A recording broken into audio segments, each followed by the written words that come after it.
নমস্কার বন্ধুরা, আমি শ্রাবণী। রোজকার মতো আজও আমি এসে গেছি তোমাদের একটা গল্প শোনাতে। আমার এই চ্যানেলটিতে আমি তোমাদের রোজ বিভিন্ন লেখক লেখিকাদের লেখা নানা ধরনের ছোট গল্প শোনাবার চেষ্টা করি। আজকে আমি তোমাদের নারায়ণ গঙ্গোপাধ্যায় মহাশয়ের লেখা একটি ছোট গল্প, যার নাম অথ নিমন্ত্রণ ভোজন, এটি শোনাবার চেষ্টা করব। তো বন্ধুরা, আমি তোমাদের রিকোয়েস্ট করছি, আমি যেহেতু একজন শারীরিক প্রতিবন্ধী, নিজের সাধ্যমতো কিছু করে নিজের একটা পরিচয় তৈরি করব, সেই লক্ষ্যেই তোমাদের এই গল্প শোনানোর কাজটা শুরু করেছি। তোমরা যদি তোমাদের এই অসহায় বন্ধুটিকে একটু সাপোর্ট করো, তবেই আমি এই কাজে সফল হতে পারবো। তাই আমি তোমাদের রিকোয়েস্ট করছি, প্লিজ প্লিজ তোমরা আমার বলা গল্পগুলো স্কিপ না করে গিয়ে পুরোটা শোনো। আমার চ্যানেলটা সাবস্ক্রাইব করো, লাইক করো, কমেন্ট করো ও শেয়ার করো।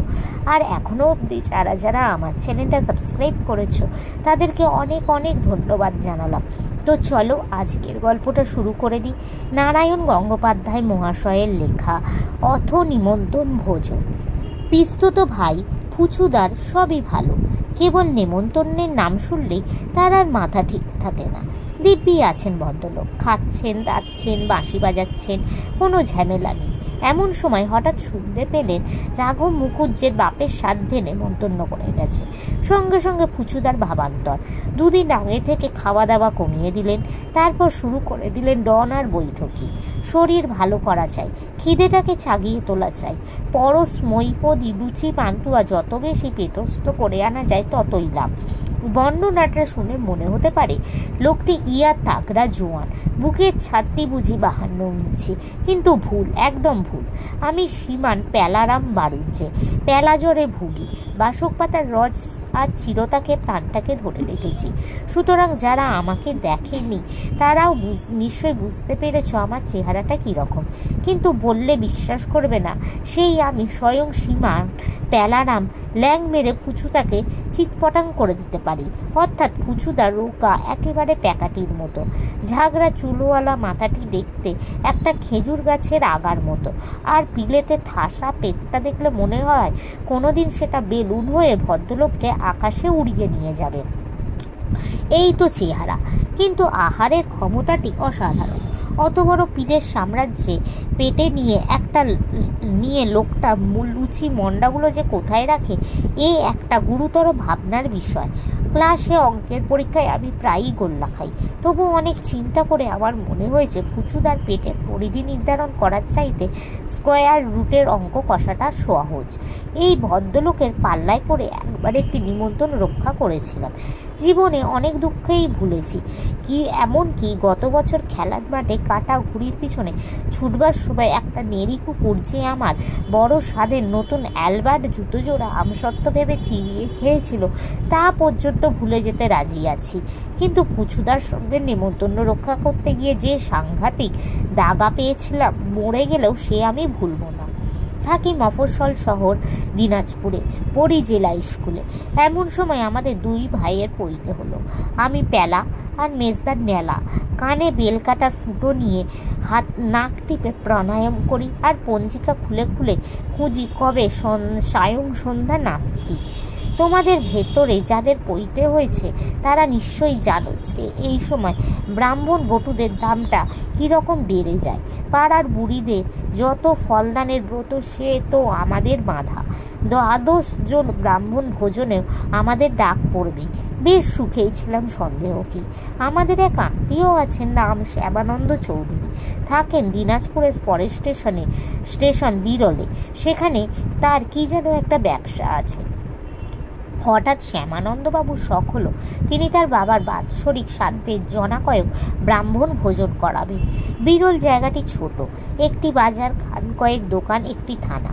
অনেক কুড়িয়ে বাড়িয়ে 9 জনের বেশি ব্রাহ্মণের সন্ধান সেখানে পাওয়া গেল না। সুতরাং শ্যামানন্দবাবু দিনাজপুরে এলেন বাকি 3 জন ব্রাহ্মণের খোঁজায়। আর জোগাড় করলেন কাকে কাকে বলো তো? আমি, প্যালা, মেজদার নেলা আর পিস্তত ভাই ফুচুদাকে। সেদিন বিকালেই দেখলাম উঠোনে দাঁড়িয়ে ফুচুদা প্রাণে মুগুর ভাজছেন। সে একখানা দেখবার মতো জিনিস। পাড়ার যত কাক সেদিন সে ব্যাপার দেখে কাকা করে মাইল তিনে কুড়ে পালিয়ে গেল। বেগুন খেতে বাঁশের মাথার কেলে হাড়ি দেখলো তাদের এত ভয় করে না। পরদিন সকাল থেকেই নামলো মুষলধারে বৃষ্টি। 7 বছরেও বোধহয় কোথাও কোনো দিন এমন খাপ্পা বৃষ্টি নামেনি। আকাশের চৌবাচ্চাটা কি করে সেদিন ফুটো হয়ে গিয়েছিল কে জানে। হরর করে জল পড়তে লাগলো, আর তার কোনো বিরামই নেই। আর অবস্থা দেখে পুচুদার চোখ দিয়েও অমনি করে বর্ষা নামবার উপক্রম। আহা, বিরলে কই মাছ বিখ্যাত, তার 3টেতে সের হয়। তাছাড়া আগের দিন বিকেলে শ্যামানন্দবাবু দিনাজপুর থেকে যে পরিমাণ বাজার করে নিয়ে গেছেন, তাতে ওখানে যে দস্তুর মতো একটা রাজসীয় যজ্ঞের আয়োজন করেছেন তাতে সন্দেহ নেই। কিন্তু যা বৃষ্টি, স্টেশনে যাওয়া তো দূরের কথা, বাড়ি থেকে বেরোনোও অসম্ভব। শুধু ফুচুদা কেন, আমাদের মনটাও খারাপ হয়ে গেল। 10টার ট্রেনে আমাদের যাওয়ার কথা। 9টা বাজতে না বাজতে ফুচুদা ছটপট করতে লাগলো। ইচ্ছেটা ওই বৃষ্টির মধ্যে বেরিয়ে পড়বেন। আর থাকতে না পেরে ফুচুদা দরবার করতে গেলেন বাবার কাছে। মামা, ট্রেনের সময় তো হয়ে এলো। বাবা ভয়ানক রাসবাড়ি লোক, ছুটির দিন বসে বসে পড়েন মোটা মোটা ফিলোজফির বই, আর সে সময় কেউ বিরক্ত করলে ভয়ঙ্কর চটে যান।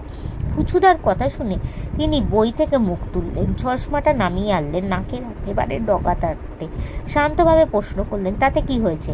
বিরল তো যেতেই হয়। বাবা বললেন, ব্রাহ্মণ ভোজনের ব্যাপার, গেলে ভদ্রলোকের। মুখের কথাটা লুফে নিয়ে বাবা বললেন, ভদ্রলোকের স্বর্গত বাপের গলায় পিণ্ডি সেধ হবে না, এই তো? তা নাই সেধ হলো। এই বাদলার দিনে একবেলা উপোস করে থাকলেও তার ক্ষতি হবে না। ভেবেছ এই বৃষ্টির ভেতরে আমি তোমাদের বেরোতে দেবো?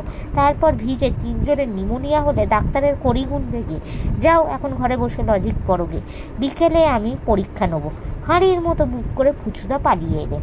ছোট বোন আনি অত্যন্ত ফাজিল, বললে, ফুচুদা, একটা কোলা ব্যাং মেরে উঠোনে চিৎ করে রাখো, এক্ষুনি বৃষ্টি ধরে যাবে। ফুচুদা দাঁত খিচিয়ে বলেন, যা যা। কিন্তু কপাল ভালো, হঠাৎ ঝাঁ করে বৃষ্টিটা থেমে গেল। আর কথা নেই বার্তা নেই, ফুচুদা আমাদের 2 ভাইকে বগলদাপা করে সোজা ছুট দিলেন স্টেশনের দিকে।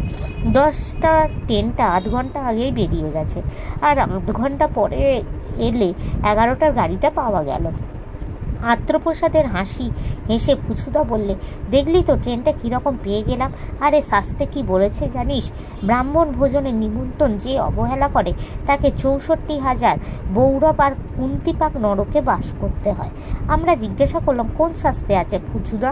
ফুচুদা গম্ভীর হয়ে বললেন, পেটার্থ সংহিতায় লিখেছেন অগস্ত্য মুনি, দুনিয়ার সেরা পেটুক, এক চুমুকেই সমুদ্রটাকে জলপান করে ফেলেছিলেন। ট্রেনটা সবে স্টেশন ছেড়ে বেরিয়েছে, এমন সময় আবার অঝরে বৃষ্টি। ফুচুদা বলেন, তা হোক, খায়েঙ্গা ইয়ে মরেঙ্গা, সাইক্লোন হলেও কেউ আজ আর ঠেকাতে পারবে না। আহা, বিরলে কই আর রাধিকাপুরের চমচম, একখানা মণিকাঞ্চন যোগ যা হবে। উস করে জিভে জল টেনে বাজকাই গলায় ফুচুদা বিগড় রাগিনী ধরলেন, যদি কুমড়োর মতো চালে ধরে রত পান্তুয়া শত শত, আর ধানের মতন হতো মিহিদানা বুধিয়া বুটের মতো, আমি গলা ভরে তুলে রাখতাম গো। 10-12 মিনিটের পর বিরল স্টেশনে এসে আমরা যখন নামলাম, তখন প্রবল বৃষ্টিতে চারিদিকের কোথাও কোনো কিছু দেখা যাচ্ছে না। মোটা মোটা ধারায় অশান্তভাবে জল পড়ছে, আর বৃষ্টির রেণু যেন ঘন কুয়াশার মতো আকাশ বাতাস মাঠ ঘাটকে ঢেকে ফেলছে। কোনোখানে জনপ্রাণীর চিহ্ন পর্যন্ত নেই। সঙ্গে ছাতা ছিল, কিন্তু সে ছাতায় কি আর বৃষ্টি বাগে মানবার পাত্র? রাস্তাও কম নয়, স্টেশন থেকে প্রায় 1 মাইলের ধাক্কা। আমরা বললাম, ফুচুদা, যা বৃষ্টি, একটু স্টেশনে দাঁড়িয়ে গেলে হয় না? ফুচুদা বলেন, বৃষ্টি তো কি হয়েছে? বর্ষাকালে আকাশ থেকে জল পড়বে না তো কি পাকা তাল পড়বে? চল, এমনিতেই দেরি হয়ে গেছে, আর দেরি করলে বাকি 9টা বামুনে সবকটা কই মাছ আর সবগুলো চমচম বেমালুম মেরে দেবে। খানিকটা ঝোল আর খানিক রস ছাড়া আর কিছুই জুটবে না। তাহলে নে, বেরিয়ে পড়। গায়ে একটু জলের ছিটে লাগতে না লাগতেই ছাগলের মতো ঘরের দাওয়া খুঁজে বেড়াস। জীবনে কি করবি? উন্নতি?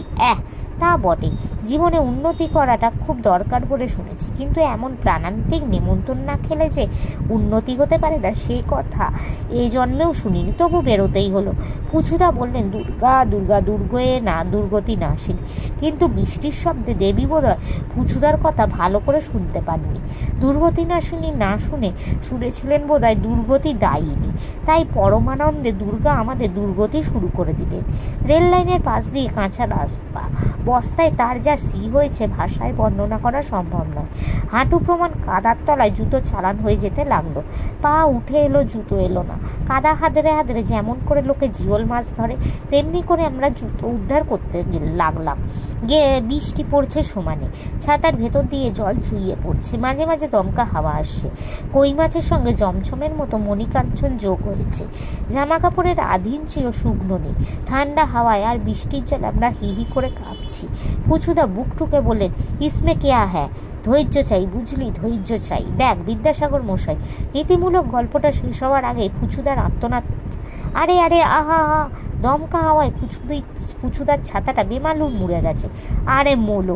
প্রাণপণে ছাতায় চাপ দিয়ে ঠিক করতে গিয়ে মড দুটো শিখের গয়া প্রাপ্তি। ধ্যাত্ত, যাত্রাটাই খারাপ। এতক্ষণে পুচুদার স্বীকারোক্তি।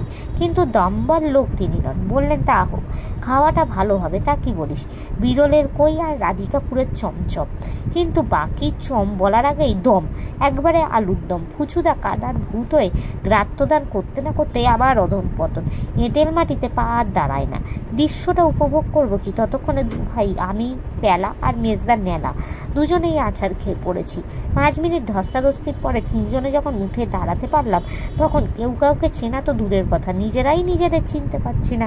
একটু আগেই প্যালারাম ছিলেন, তাতে সন্দেহ নেই, কিন্তু এখন আমি কে? কাদার যা অবস্থা, তাতে তো কিছুই বুঝতে পারছি না। এখন আমিও হতে পারি, মেজদা নেলাও হতে পারে, এমনকি ফুচুদা হওয়াও আশ্চর্য নয় বোধ হয়। নিজের নিজস্ব সম্বন্ধে সজাগ হবার আগেই আবার পতন, আবার উদ্ধার, পুনরায় পতন। কখনো পরপর 3 জন, কখনো একসঙ্গে 2 জন, কখনো বা 3 জন একসঙ্গে। পতন অভ্যুদয়, সে কি বিচিত্র লীলা! আঘাত খেতে খেতে এখন আর ব্যথা পাচ্ছি না। আচার খাওয়াটা যেন নেশার মতো ধরেছে আমাদের। কারোর মুখে কোনো কথা নেই, পড়ছি, উঠছি, আবার পড়ছি, যেন জীবনে আচার খাওয়াই আমাদের একমাত্র লক্ষ্য ও উদ্দেশ্য। খানিক পরে পায়ের নিচে আবার শক্ত জমি পাওয়া গেল, আর মুখ খুলল পুচুদার। উফ, কার মুখ দেখে আজ বেরিয়েছিলাম রে! একেবারে ত্রিভুবন দেখিয়ে দিল। আচ্ছা, এর শোধ তুলব কই? কথাটা শেষ হলো না, সঙ্গে সঙ্গে যেন খোঁজবাজি। ধপাস ধুপস করে একটা শব্দ, আর পুচুদা ভ্যানিশ। আমি প্যালা আর মেজদা নেলা। আমরা দুজনে নিজেদের চোখে বিশ্বাস করতে পারলাম না। পুচুদা নেই, কোথাও নেই। রাস্তার পাশে একটা ছোট নালা দিয়ে বর্ষার জল বয়ে যাচ্ছে, শুধু তার উপর একটা ছাদার বাঁধ দেখা যাচ্ছে, আর জলের স্থলে অন্তরিক্ষে উফ, কোথাও নেই। ফুচুদা একেবারে হাওয়া। ভুতুরে কাণ্ড নাকি? আমরা দু ভাইয়ে প্রাণপণে চেঁচিয়ে উঠলাম, ও ফুচুদা! নালার জলে বিরাট আলোড়ন। ওরে বাবা, কুমির উঠছে নাকি? না, ভয় নেই, কুমির নয়, ফুচুদা উঠে এলো। বৃষ্টির জলে যেটুকু বাকি ছিল, নালার জল তা শেষ করে দিয়েছে। গা বোঝাই পাক, ঘাড়ে একরাশ, মাথায় পচা পাতা, নাকে মুখে ব্যাঙাচির নৃত্য। ফুচুদার সে কি রূপ খুলেছে মরি। ফুচুদা হাঁপাতে হাঁপাতে বললেন, এক পাটি জুতো গেল। অনেক ডুবে ডুবে খুঁজলাম, ব্যাটা কোথাও পাওয়া গেল না। না, কপালটাই খারাপ। তবু সব পথে শেষ আছে, আমাদেরও শেষ হলো। নেমন্তন্ন বাড়িতে যখন পৌঁছালাম, তখন আমাদের দেখে শ্যামানন্দবাবু আত্মনাদ করে উঠলেন, সর্বনাশ, সে কী হয়েছে? এসো, জামা কাপড় ছেড়ে ফেলে এক্ষুনি। তোমরা ভাবছো এত দুঃখের পরে বোধহয় খাওয়াটা ভালোই জমলো, কিন্তু হায় রে, তাহলে আর এই গল্প লেখার দরকার কি ছিল? দুর্গা দুর্গতি দায়িনী কি কুক্ষে নেই যে পুচুদার প্রার্থনায় কর্ণপাত করেছিলেন? এ যাত্রায় তিনি আমাদের ভুলবেন না। কই মাছের গামলাটা সবে আমাদের বারান্দার দিকে আসছে, আর সেদিকে তাকিয়ে জল করছে পুচুদার চোখ। আর এমন সময়, আরে দূর দূর, মার মার মার! শ্যামানন্দবাবু চেঁচিয়ে উঠেছেন, কিন্তু তার আগেই যা হবার হয়ে গেছে। কোত্থেকে একটা ঘিয়ে ভাজা কুত্তা তরাক করে লাফিয়ে উঠেছে বারান্দায়। নতুন ব্রাহ্মণ সবে পইতে হয়েছে। সঙ্গে সঙ্গে পাতা ছেড়ে আমরা উঠে পড়লাম। খাওয়ার পর্ব ওখানেই ইতি। কই মাছের গামলা আবার অন্যদিকে ফিরে গেল। শ্যামানন্দ বাবু হায় হায় করতে লাগলেন, কিন্তু ফুচুদার বুকে যে আগুন জ্বলছে, তাকে আর নেভাবে কে? তো বন্ধুরা, আজকের গল্পটা এখানেই শেষ হলো। তোমাদের যদি ভালো লাগে লাইক করো, আমার চ্যানেলটা সাবস্ক্রাইব করো ও শেয়ার করো, আর কমেন্ট করে জানাও কেমন লাগছে। আজকের মতো আমি চললাম। আবার আমি কাল তোমাদের অন্য কোনো লেখক বা লেখিকার লেখা অন্য কোনো ছোট গল্প শোনাবার চেষ্টা করব। আজকের মতো টাটা।